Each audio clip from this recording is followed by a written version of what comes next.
बिस्मिल्लाहिर्रहमानिर्रहीम। अस्सलाम वालेकुम।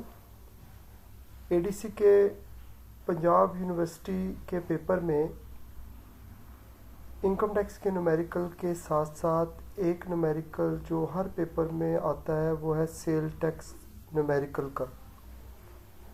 तो इस लेक्चर में मैं डिस्कस करूँगा सेल टैक्स क्या है, सेल टैक्स लायबिलिटी कैसे कैलकुलेट की जाती है, जिसके लिए हम वर्ड यूज़ करते हैं computation of sale tax payable. इस लेक्चर को मैं एक से ज़्यादा वीडियोस में मुकम्मल करूँगा। आप लोग इस लेक्चर की सारी वीडियोस देखने के लिए आपने वीडियो को सब्सक्राइब कर देना है। तो इससे पहले कि मैं ये डिस्कस करूँ कि सेल टैक्स पेएबल कैसे कैलकुलेट होता है, मैं आपके साथ डिस्कस करूँगा कि सेल टैक्स क्या है। सेल टैक्स को समझकर हम इस काबिल हो जाएंगे कि हम ये समझ सकें कि सेल टैक्स लायबिलिटी कैसे कैलकुलेट होती है या सेल टैक्स पेएबल कैसे कैलकुलेट होता है। तो स्टार्ट करते जी। सबसे पहले हम डिस्कस करेंगे कि सेल टैक्स क्या है। तो मैं स्क्रीन ज़रा जूम करता हूँ ताकि आपको आसानी से नज़र आ जाए। सेल टैक्स एक ऐसा टैक्स है जो कि इनडायरेक्टली टैक्स डिपार्टमेंट कलेक्ट करता है उन लोगों से जो पाकिस्तान में गुड्स को कंज्यूम करते हैं, यूज़ करते हैं। पाकिस्तान में सेल टैक्स का जो कानून है, जो हमें सेल टैक्स के मतलब गाइड करता है कि कैसे आपने सेल टैक्स की लायबिलिटी कैलकुलेट करनी है, वो है सेल टैक्स एक्ट 1990। इस एक्ट के मुताबिक सेल टैक्स एक इनडायरेक्ट टैक्स है जिसका बर्डन अल्टीमेटली शिफ्ट हो जाता है उन कंज्यूमर पर जो गुड्स को यूज़ करते हैं, मतलब यूज़र ऑफ गुड्स। साथ ही साथ ये भी समझ लेते हैं कि ये बर्डन कैसे शिफ्ट हो जाता है। मैं एक एग्जांपल देता हूँ, आपको समझ आ जाएगी। लेट्स सपोज कि मैं एक मिल्क का पैक ख़रीदता हूँ किसी बेकरी से। अच्छा, उस पैक पे सपोज करते हैं कि कीमत लिखी हुई है 45 रुपीज़, प्लस लिखा हुआ है 17% सेल टैक्स। तो सपोज कर लेते हैं कि मिलाकर अमाउंट कोई बन जाती है 50+। अब मैंने जब ये डिब्बे की पैकेट की पेमेंट की तो मैंने असल रकम प्लस सेल टैक्स दिया, लेकिन ये टैक्स मैंने FBR यानी पाकिस्तान में जो टैक्स कलेक्ट करने वाला डिपार्टमेंट है उसको पे नहीं किया। मैंने तो शॉपकीपर को पे किया, मैंने तो दुकानदार को पे किया, स्टोर वाले को पे किया, लेकिन ये टैक्स अल्टीमेटली FBR को पहुंच जाएगा उस शॉपकीपर की मदद से, उस सप्लाई चेन की मदद से जो स्टार्ट हुई मैन्युफैक्चरर से लेकर और ख़त्म हुई मेरे पे यानी कंज्यूमर पर। तो मैंने डायरेक्टली जाकर FBR को या गवर्नमेंट को पे नहीं किया, लेकिन इनडायरेक्टली इस टैक्स को मुझे ही अदा करना पड़ा। इस बात को हम एग्जांपल से भी समझते हैं, लेकिन अगली लाइन पढ़ते हैं। It is value added tax. मैं उस पर कर्सर लेके आता हूँ। It is value added tax यानी VAT and collectable from whole supply chain. ये पूरी सप्लाई चेन से कैलकुलेट होता है। हमने सप्लाई चेन बेसिक डेफिनेशंस में पढ़ा हुआ है कि सप्लाई चेन से मुराद वो सारे लोग हैं जो इन्वॉल्व होते हैं कंज्यूमर तक गुड्स को पहुंचाने में। मतलब कि अगर मैं एक पेन ख़रीद रहा हूँ और पेन करीब ही मेरे पास ही एक बुक शॉप है या एक स्टेशनरी वाला है, उससे मैंने ख़रीदा, लेकिन उस स्टेशनरी वाले ने तो नहीं पेन बनाया, पेन तो मैन्युफैक्चरर ने बनाया होगा और उसने रॉ मटेरियल ख़रीदा होगा, फिर उसने बनाकर होलसेलर को दिया होगा, होलसेलर ने ये पेन हो सकता है रिटेलर को बेचा हो, और ये जो बुक शॉप वाला मेरे घर के करीब है ये रिटेलर है या कोई स्टेशनरी वाला, तो मैंने तो इससे ख़रीदा। तो लेकिन सप्लाई चेन पूरी की पूरी इन्वॉल्व हुई, तो टेक्निकली टैक्स डिपार्टमेंट ये टैक्स पूरी सप्लाई चेन से कैलकुलेट करता है और ये वैल्यू एडिड टैक्स है। इस वैल्यू एडिड टैक्स की एग्जांपल को समझने के लिए मैंने ऑलरेडी एक एग्जांपल टाइप की हुई है, इससे हमें थोड़ा समझ आ जाएगा कि वैल्यू एडिड टैक्स क्या है।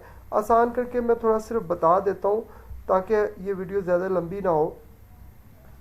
देखिए, मैन्युफैक्चरर ने जब रॉ मटेरियल ख़रीदा तो उसने टैक्स दिया होगा। अब उसने जो टैक्स दिया होगा रॉ मटेरियल ख़रीदने पर, और जब उसने उस रॉ मटेरियल पर जब लेबर भी लगाई, फैक्ट्री के खर्चे भी किए और तैयार कर उसको, उसकी सपोज करते हैं कॉस्ट पड़ी 90 रुपीज़, उसने कॉस्ट में अपना प्रॉफिट ऐड करके 100 रुपीज़ सेल प्राइस बना दी। अब जब ये चीज़ें वो होलसेलर को बेचेगा तो 17% टैक्स शामिल करके वो उसकी प्राइस उसने रखी टोटल 117। अब होलसेलर ने जब ये चीज़ें ख़रीदी तो उसके लिए 100 रुपीज़ जो है, जो सेल प्राइस थी मैन्युफैक्चर की, वो होलसेलर के लिए 100 रुपीज़ क्या है, वो कॉस्ट है।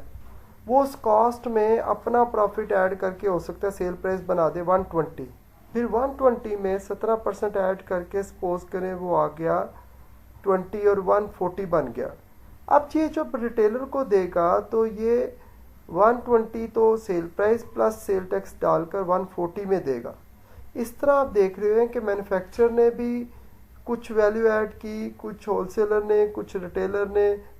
तो टेक्निकली जो मैन्युफैक्चरर ने रॉ मटेरियल ख़रीदते वक्त जो टैक्स दिया था और जो बेच कर उसने टैक्स लिया है, इन दोनों का डिफरेंस वो पे कर देगा टैक्स डिपार्टमेंट को। इसी तरह होलसेलर ने एक टैक्स पे किया मैन्युफैक्चरर को और एक टैक्स कलेक्ट किया रिटेलर से। अब होलसेलर ने जो टैक्स कलेक्ट किया रिटेलर से वो कहलाता है आउटपुट टैक्स, और जो टैक्स उसने पे किया मैन्युफैक्चरर को वो कहलाता है इनपुट टैक्स। और आउटपुट और इनपुट टैक्स का डिफरेंस ही टैक्स डिपार्टमेंट को पूरी सप्लाई चेन पे करेगी, यानी कि मैन्युफैक्चरर भी, होलसेलर भी और रिटेलर भी। इस बात को मैं फिर समझाता हूँ आसान लफ्ज़ों में। सपोज करें कि एक मैन्युफैक्चरर है या चलो एक डिस्ट्रीब्यूटर है, उसने गुड्स बेची रिटेलर को। जब उसने गुड्स बेची तो जो रिटेलर से उसने टैक्स कलेक्ट किया वो 20 रुपीज़ कलेक्ट किया, लेकिन यही गुड्स जब उसने मैन्युफैक्चरर से ख़रीदी थी तो उसने जो टैक्स पे किया था वो 17 पे किया था। अब जो टैक्स कलेक्ट किया चीज़ों को बेचकर वो कहलाता है आउटपुट टैक्स, और चीज़ों को ख़रीदते वक्त जो टैक्स पे किया वो कहलाता है इनपुट टैक्स। अब इस डिस्ट्रीब्यूटर ने जो टैक्स कलेक्ट किया है यानी कि आउटपुट टैक्स वो है 20, और जो टैक्स पे किया है वो है इनपुट टैक्स और वो है 17। अब 20 और 17 का डिफरेंस 3 रुपीज़ है।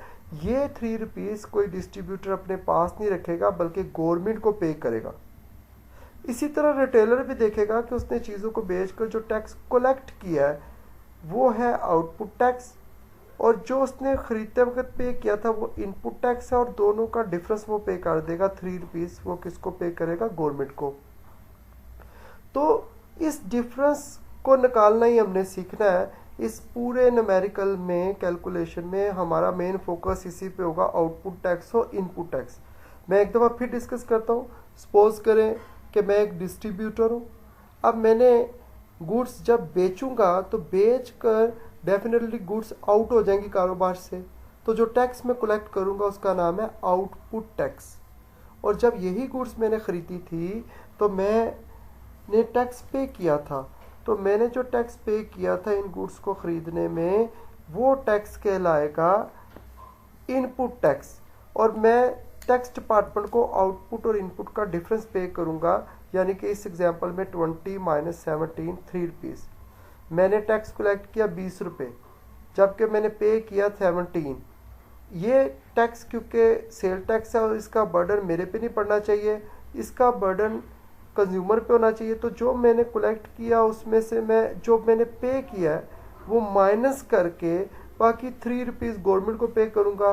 इस तरह इसका बर्डन मेरे से शिफ्ट हो जाएगा अगली सप्लाई चेन के मेंबर पे, और वो उससे शिफ्ट हो जाएगा किस पे शिफ्ट हो जाएगा, कंज्यूमर पे। तो जो मैंने कलेक्ट किया वो आउटपुट टैक्स, और जो मैंने पे किया इनपुट टैक्स।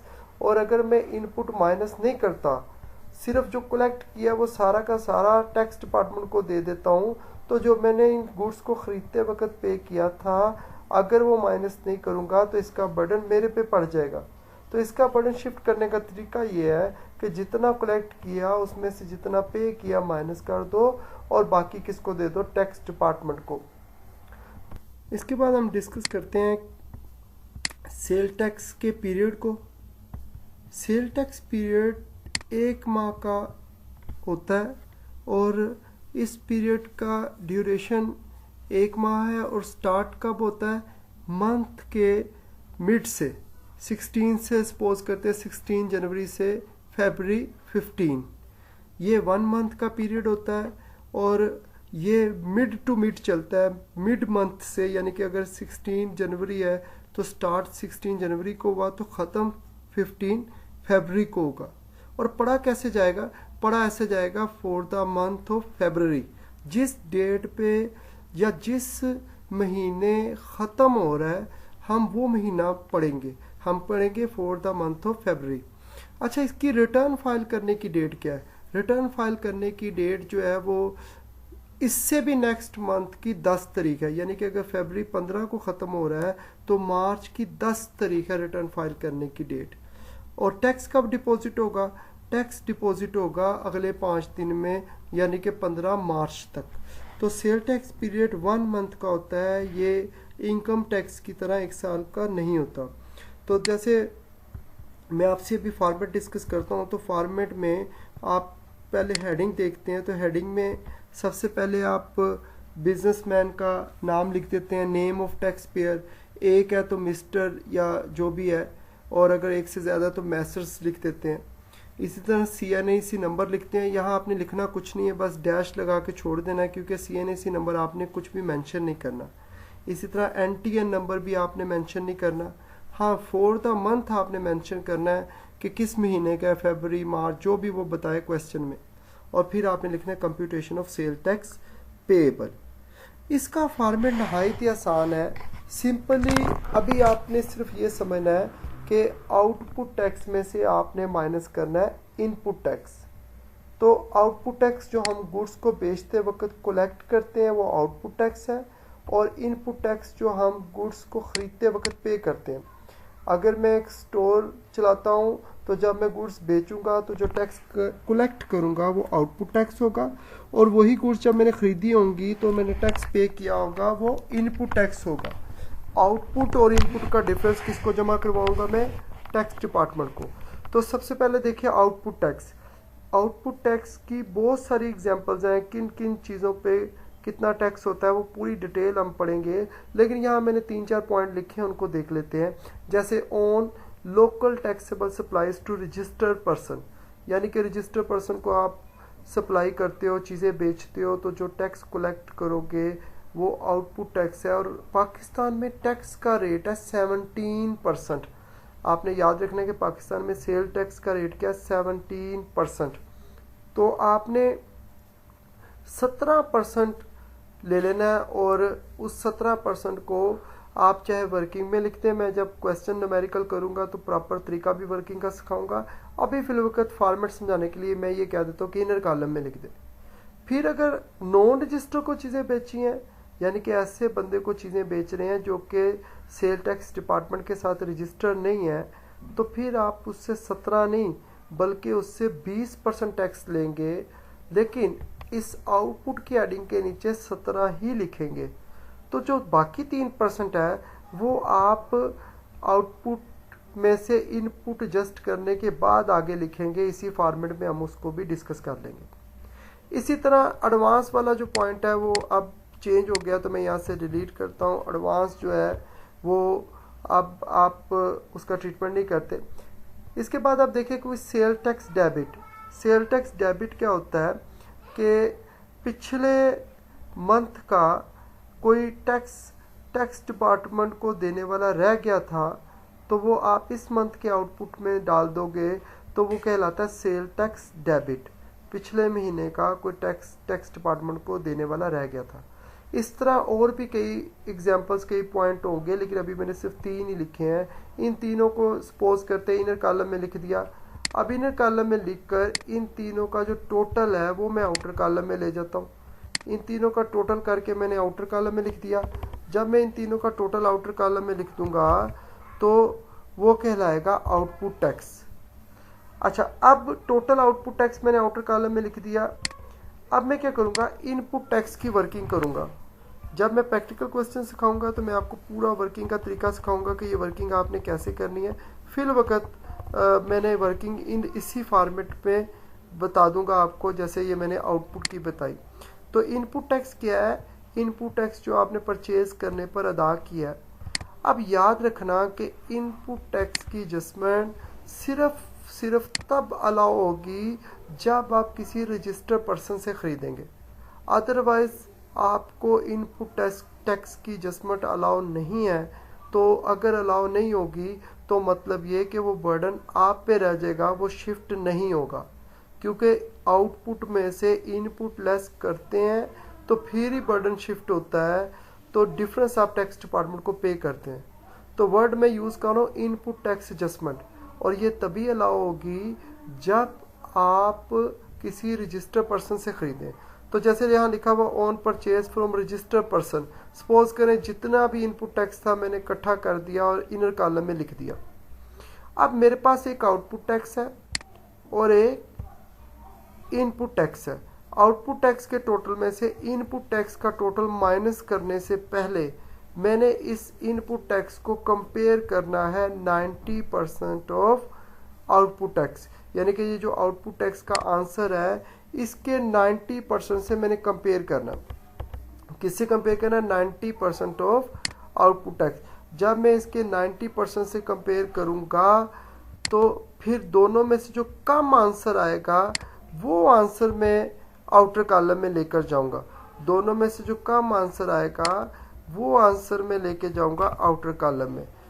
मैं एक दफा फिर रिपीट करता हूं कि जो मेरा इनपुट टैक्स आया उस इनपुट टैक्स में से मैं कंपेयर करूंगा पहले 90% ऑफ आउटपुट टैक्स।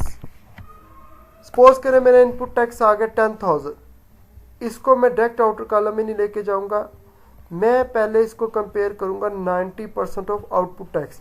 सपोज करते हैं यहाँ 90% 20,000 है, तो मैं उसका 90% लूंगा, उसे इनर कॉलम में लिख कर कंपेयर करूंगा और कंपेयर करके दोनों में से जो कम होगा वो आउटर कॉलम में ले जाकर आउटपुट टैक्स में से माइनस कर दूंगा। तो ये समझाने के लिए मैंने फॉर्मेट एक्सेल में भी बनाया हुआ है विद अमाउंट्स, तो मैं एक्सेल में आपको समझाता हूँ तो ज़्यादा अच्छे तरीके से आपको ये बात समझ आ जाएगी। देखिए, मैंने ये जितनी बातें मैंने आपसे डिस्कस की हैं ये मैंने एक्सेल में ऑलरेडी टाइप की हुई हैं, तो मैं विद अमाउंट आपको समझाता हूँ। देखिए, हमने ऊपर नाम लिख दिया, फिर ये देखिए आउटपुट टैक्स मैंने वर्किंग करके सपोज करे निकाला हुआ है 1 लाख। मैं इसको यहाँ से कट करके ज़रा नीचे लिख देता हूँ ताकि आपको समझ आ जाए कि ये टोटल आउटपुट टैक्स है हमारा 1 लाख। अब मैं क्या करूँगा, इसमें से इनपुट की एडजस्टमेंट करूँगा, लेकिन देखिए मैंने इनपुट जो टैक्स है वो 70,000 इनर कॉलम में लिखा, डायरेक्ट आउटर कॉलम में नहीं लेकर गया, क्योंकि मैं पहले इसको कंपेयर करूँगा 90% ऑफ आउटपुट टैक्स से। आउटपुट टैक्स है मेरा सवाल में 1 लाख, मैंने 90% लिया 1 लाख का, तो जो 90% लेकर आंसर आएगा 1 लाख का वो आ रहा है 90,000। मैंने क्या किया कि इनपुट टैक्स 70,000 और 90,000 जो 90% है कंपेयर किया, इन दोनों में से कम था 70,000, उसको मैं आउटर कॉलम में ले गया। जब मैं उसको आउटर कॉलम में लेकर गया तो 1 लाख में से माइनस करके 70,000 जो आंसर आया, मैं बोल्ड कर देता हूँ, उस पर कर्सर भी रखता हूँ, जो आंसर आया वो आया 30,000। तो ये मेरा आंसर आया आउटपुट में से इनपुट माइनस करके। और आउटपुट में से जब हम इनपुट माइनस करते हैं तो आप इस आंसर को कह सकते हैं कि सेल टैक्स पेबल, लेकिन ये फाइनल टैक्स नहीं है, अभी कुछ और भी कैलकुलेशन हो सकती हैं। अगर कोई और कैलकुलेशन नहीं है तो यही सेल टैक्स पेबल है विद रिटर्न। अदरवाइज फिर मज़ीद आप इस पे वर्किंग करेंगे तो अभी तक हमने क्या सीखा, output tax minus input tax. तो मैं ऐसा करता हूँ कि इसी एक्सेल में बाकी फॉर्मेट डिस्कस कर लेता हूँ, output tax minus input tax. तो आंसर आ गया सेल टैक्स पेबल। सपोज करते हैं कि क्वेश्चन में सेल टैक्स क्रेडिट भी है। ये सेल टैक्स क्रेडिट क्या होता है कि पिछले मंथ का कोई इनपुट टैक्स एडजस्ट होने वाला रह गया था, तो पिछले महीने नहीं एडजस्ट कर सके, हम इस माह एडजस्ट कर लेते हैं। तो इसको मैं आसान लफ्जों में कहता हूँ last month unadjusted input tax. तो पहले आउटपुट में से इनपुट माइनस करके फिर मैं अगला पॉइंट जो देखूंगा वो सेल टैक्स क्रेडिट होगा और वो मैं माइनस कर दूंगा। जैसे मैंने एग्जांपल में कहा 1000 सेल टैक्स क्रेडिट है, तो 30,000 में से 1000 माइनस करके जो आंसर आया वो 29,000 है। इसको मैं कह दूंगा टैक्स पेएबल। तो अब तक मैंने 3 बातें डिस्कस की, output tax less input tax, और फिर अभी डिस्कस किया सेल टैक्स क्रेडिट। अभी क्या डिस्कस किया, सेल टैक्स क्रेडिट। और सेल टैक्स क्रेडिट क्या होता है, पिछले महीने का कोई टैक्स जो था, इनपुट टैक्स जो था वो जस्ट होने वाला रह गया था, तो इस माह मैंने कर दिया और उसको क्या नाम दिया, सेल टैक्स क्रेडिट का। तो 3 चीजें डिस्कस की अभी तक, output tax less input tax less sale tax credit. मैं ये भी कर सकता हूँ कि इसको थोड़ा आउटर में लिख दूँ ज़रा इस वाली जगह पे, तब भी ठीक है, या इसको मैं थोड़ा इनर कर देता हूँ ताकि ये सिमेट्री आ जाए। अच्छा, अब इसके बाद मैं क्या करूँगा, मैं देखूँगा कि कोई कारोबार ने फिक्स्ड एसेट तो नहीं खरीदा, और फिक्स्ड एसेट खरीदने में कोई टैक्स तो नहीं दिया, सेल टैक्स तो नहीं दिया। तो अगर क्वेश्चन में ये गिवन है कि कारोबार ने फिक्स्ड एसेट खरीदा और उस पर टैक्स भी दिया, तो आप एडजस्ट कर सकते हैं, लेकिन शर्त यह है कि फिक्स्ड एसेट वो होना चाहिए जो प्रोडक्शन में यूज़ हो, जैसे मशीनरी। फिर अगर आपने कोई ऐसा एसेट खरीदा कि जो कि प्रोडक्शन में यूज़ हो रहा है जैसे मशीनरी, तो फिर उस एसेट पे जो टैक्स दिया है सेल टैक्स, वो आप एडजस्ट कर सकते हैं। लेकिन ये किस पॉइंट के बाद होगा, ये होगा सेल टैक्स क्रेडिट के पॉइंट के बाद। डिफरेंट कलर में मैंने हाईलाइट किया। तो आउटपुट टैक्स में से पहले इनपुट टैक्स माइनस करेंगे, फिर सेल टैक्स क्रेडिट माइनस करेंगे, और फिर माइनस करेंगे टैक्स जो आपने पे किया फिक्स्ड एसेट पे। लेकिन ये सिर्फ किसको अलाउ है, ये इस सूरत में अलाउ है जब आप वो एसेट खरीदे जो कि मैन्युफैक्चरिंग में यूज हो। अच्छा, इसके बाद आपने ऊपर मैंने समझाते हुए बताया था कि अगर आपने नॉन रजिस्टर्ड पर्सन को चीज़ें बेची तो आप उससे टैक्स लोगे 20%। 17% तो आउटपुट में लिख दोगे, बाकी 3% बाद में लिखोगे। तो बाद में कहाँ लिखना है, वो लिखना है हमने फिक्स्ड एसेट के बाद। फिक्स्ड एसेट पे एडजस्टमेंट करने के बाद आपने लिखना है और ऐड करना है। जैसे सपोज कर लेते हैं कि आपने जो चीज़ें बेची किसी नॉन रजिस्टर्ड पर्सन को, वो आपने बेची सपोज कर लेते हैं 10,000 की। तो 10,000 का 3% जब मैं लेता हूँ तो सपोज करें वो आ जाता है 300। तो 300 आपने लिख दिया। ऐड करना है, इससे पहले जो अमाउंट आई थी उसमें ऐड करना है। ऐड करके जो आंसर आएगा वो आंसर आपने नीचे मेंशन कर देना है। जैसे यहाँ लिखा हुआ है सेल टैक्स पेएबल, वो कितना है 27,800, 27,800 आपने वो लिख दिया। अब इसके बाद अगर सवाल में आपको स्टेटमेंट में इस तरह मेंशन है कि जिसका आप क्वेश्चन कर रहे हैं, जिसकी टैक्स लायबिलिटी पे कर रहे हैं, वो कोई कंपनी है, जैसे मैं ऊपर हेडिंग चेंज करता हूं, मैं लिखता हूं ए एंड कंपनी। अगर क्वेश्चन किसी कंपनी का गिवन है और कंपनी ने नॉन रजिस्टर्ड पर्सन से चीज़ें खरीदी हैं, तो कंपनी उस नॉन रजिस्टर्ड पर्सन को पेमेंट जब करेगी तो कंपनी कुछ अमाउंट काट लेगी, विद हेल्ड कर लेगी, जिसे कहते हैं विद होल्डिंग टैक्स। कंपनी क्योंकि विद होल्डिंग एजेंट होती है, और कंपनी को कहा जाता है कि जब भी आप परचेज की पेमेंट करो, ख़ास तौर पे जब आप परचेज करो नॉन रजिस्टर्ड पर्सन से, तो आप उससे विद होल्डिंग टैक्स काट के अपने पास रख लो और उस नॉन रजिस्टर को पूरे पैसे ना दो। तो सपोज करें कि सवाल में इस कंपनी ने किसी नॉन रजिस्टर्ड पर्सन से चीज़ें खरीदी 50,000 की, तो ये कंपनी उसको पूरी पेमेंट नहीं करेगी, उसका विदहोल्डिंग टैक्स काट लेगी। किस तरह से, ज़रा देखो, 50,000 को 100 से मल्टीप्लाई करके 117 से डिवाइड कर दिया जाएगा। अब डिवाइड करके जो आंसर आएगा उस आंसर को आपने मल्टीप्लाई कर देना है 5% से। तो 5% से मल्टीप्लाई करके जो आंसर आएगा उतना विदहोल्डिंग टैक्स कंपनी काट लेगी। ये परसेंटेज कहाँ से आई? ये परसेंटेज आई, टैक्स डिपार्टमेंट ने हमें लॉ में बताया कि जब भी कोई कंपनी किसी नॉन रजिस्टर्ड पर्सन से चीज़ें खरीदेगी तो उसे पेमेंट पूरी नहीं करेगी, उसमें से टैक्स काट लेगी विदहोल्डिंग टैक्स। और कितना विदहोल्डिंग टैक्स काटेगी?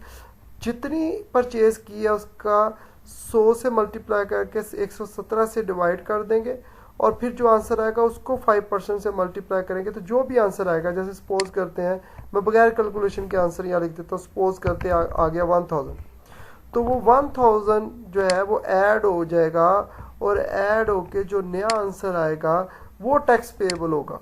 27,800 में से ऐड होके जो नया आंसर आया वो सपोज करते हैं 27,700 आया, 26,700 आया। अब ये 26,000 जो 700 है, इसमें से फाइनली अगर कोई पिछले पेनल्टीज या एरियर्स रहते हैं तो वो ऐड हो जाएंगे। ऐड होके जो आंसर आएगा वो आंसर कहलाएगा sale tax payable with return. तो 26,700 में पेनल्टी 500 ऐड हो जाएगी तो ये हो जाएगा 27,200। तो ऐड होके जो फाइनल आंसर आया वो sale tax payable with return आया। तो मैंने कैसे निकाला सेल टैक्स पेएबल? आसान, अभी याद करें फिर क्वेश्चन में देखते हैं। आउटपुट टैक्स में से इनपुट माइनस करना है। आउटपुट की वर्किंग कैसे करनी है वो हम अगले लेक्चर में सीखते हैं, अगली वीडियो में, कि कैसे हमने वर्किंग करनी है। यहाँ तो मैंने जस्ट एग्जांपल के तौर पे लिखा कि इसको सेल की, इसको सेल की, इसको सेल की। एडवांस का पॉइंट मैंने जैसे बताया कि ख़त्म कर दिया गया 2 साल पहले से, तो वो मैंने नहीं लिखा। सेल टैक्स डेबिट भी ऐड करके, तो ये मैंने सपोज कर लिया अमाउंट। तो आउटपुट टैक्स में से इनपुट माइनस करेंगे, लेकिन इनपुट माइनस करने से पहले कंपेयर करना है किसके साथ? 90% ऑफ आउटपुट टैक्स की जो भी अमाउंट होगी उसके साथ। दोनों में से जो कम होगी वो माइनस करनी है। आउटपुट में से इनपुट माइनस करके आंसर आ गया, सपोज करें 30,000। अब 30,000 में से अगर तो सवाल में कोई सेल टैक्स क्रेडिट है तो वो माइनस करेंगे। सेल टैक्स डेबिट हमने आउटपुट में ही जमा कर दिया था, लेकिन सेल टैक्स क्रेडिट नहीं जमा किया इनपुट में, बल्कि अलग से माइनस किया। अच्छा, फिर हमने कोई फिक्स एसेट खरीदा जो प्रोडक्शन में यूज़ होगा, उस पर जो टैक्स दिया वो भी माइनस कर देंगे। लेकिन अगर प्रोडक्शन में यूज़ ही ना हो एसेट, जैसे व्हीकल, मोटर व्हीकल तो प्रोडक्शन में नहीं यूज़ होगी, तो फिर उस पर जो टैक्स दिया वो आप एडजस्ट नहीं कर सकते। अच्छा, इसके बाद आपने फर्दर टैक्स जो आपने नॉन रजिस्टर को चीज़ें बेची है, क्योंकि उससे 20% लिया होगा तो 17 लिख चुके हैं ऊपर, तो 3 इधर आपने ऐड कर देना।